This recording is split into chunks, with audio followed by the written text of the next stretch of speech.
I'm Manas Gupta from India. I'm currently studying in ETS, Surabaya, under the Darmasiswa scholarship offered by the Ministry of Education, Culture, Research and Technology of Indonesia. I've been in Indonesia for almost 6 months now, and I have experienced and learned a lot of things from culture, history, North Indonesia, of course, which is my major in the Darmasiswa scholarship.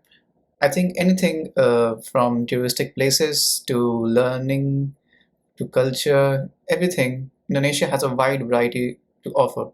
And as you learn the language, you will feel the deep culture, the rich culture of Indonesia. And it's an extremely rewarding experience, at least for myself, in my opinion. It's an extremely rewarding experience learning a whole new language who has never been outside the country before or experience anything regarding like cultural exchanges. I think it's the best choice you can make in your life if you want to come to Indonesia. Even if you had, I think, even if you had done anything before and you decide to come to Indonesia as and make yourself a blank slate and present yourself to the people, the culture, I think it will be extremely rewarding experience. The first thing I would like to mention about the scholarship, which I know everyone wants to know about the most, is the stipend and the obligations you need to fulfill under the scholarship program, the Darmasiswa. The ministry offers us a stipend, a particular stipend every month, in which everything is included, our living allowance and our daily expenses and everything. The college provides us a loan in case the stipend arrives late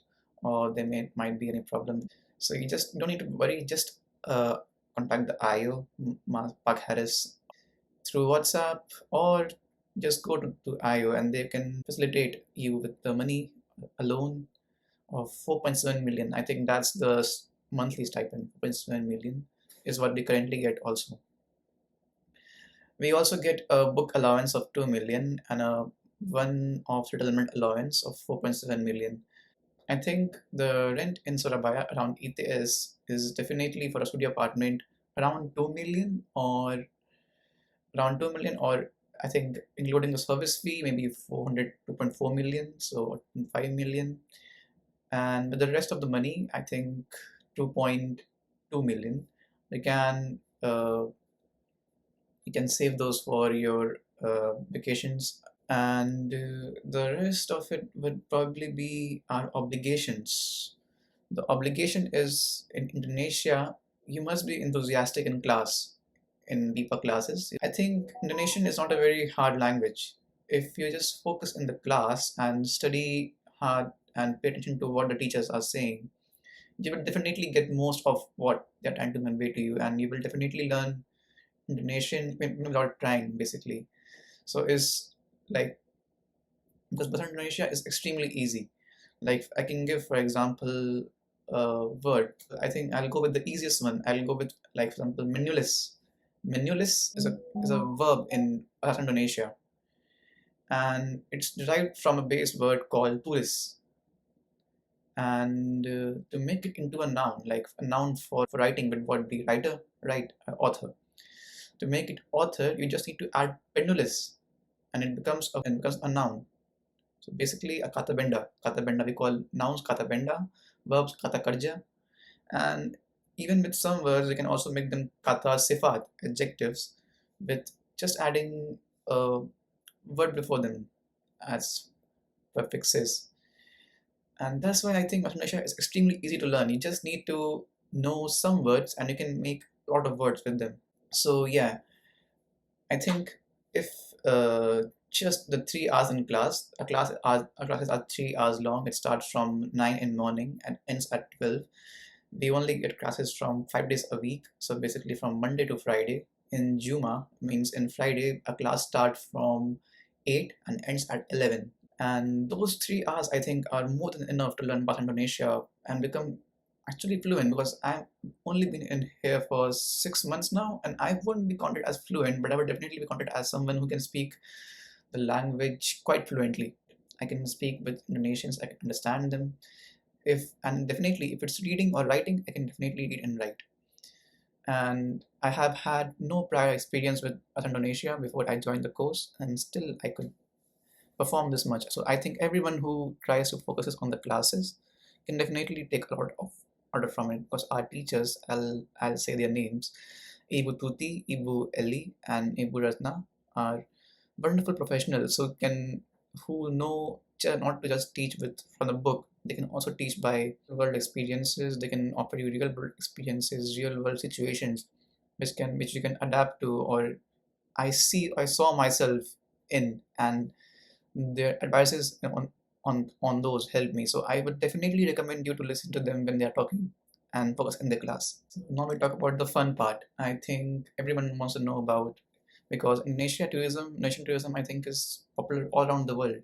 Everyone wants to go to Bali. Everyone wants to see the old temples in Jakarta and a lot of things. I think the closest one to Surabaya would probably be the Bromo mountain.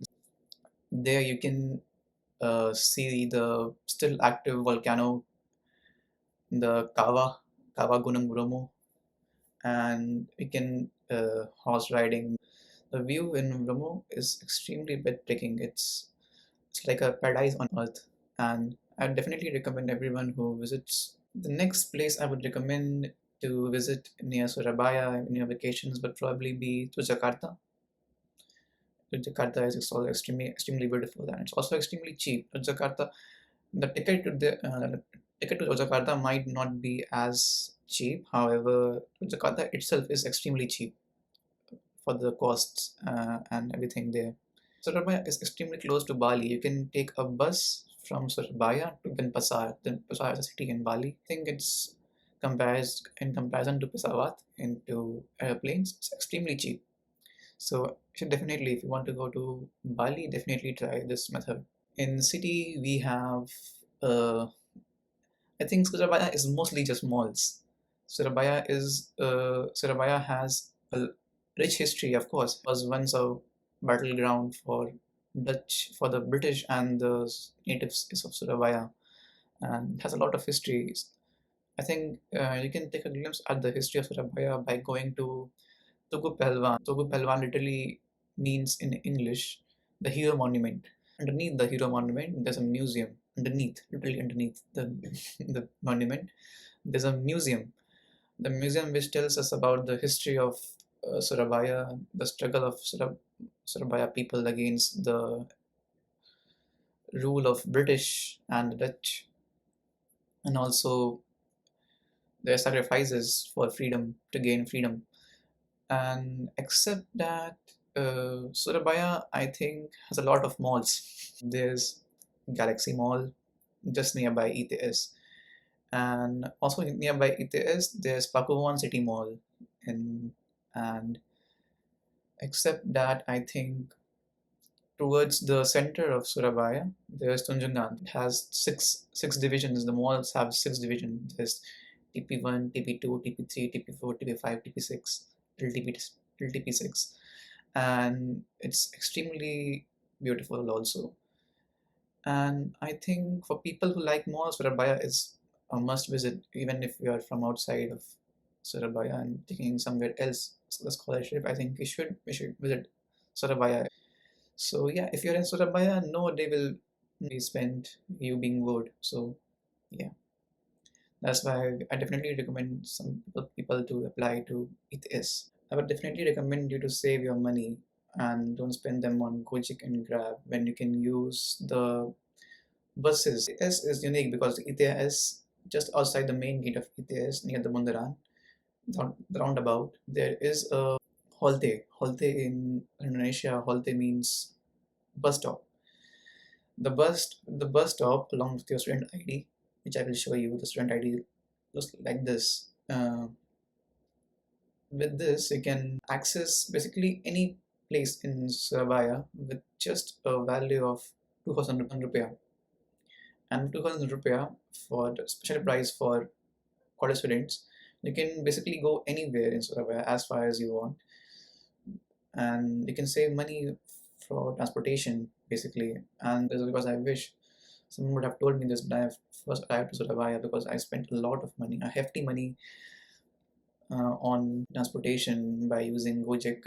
Please go to your put the location on the map, Google Map, and go to the bus section like this, and definitely try to find if the place you are trying to go to has the access to bus.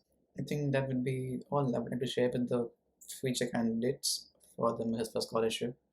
I think those who are trying to apply for the scholarship, I will leave my Gmail for to contact me in case someone needs help in applying for the scholarship or someone encounters a problem while doing so. That would be all. Thank you for listening.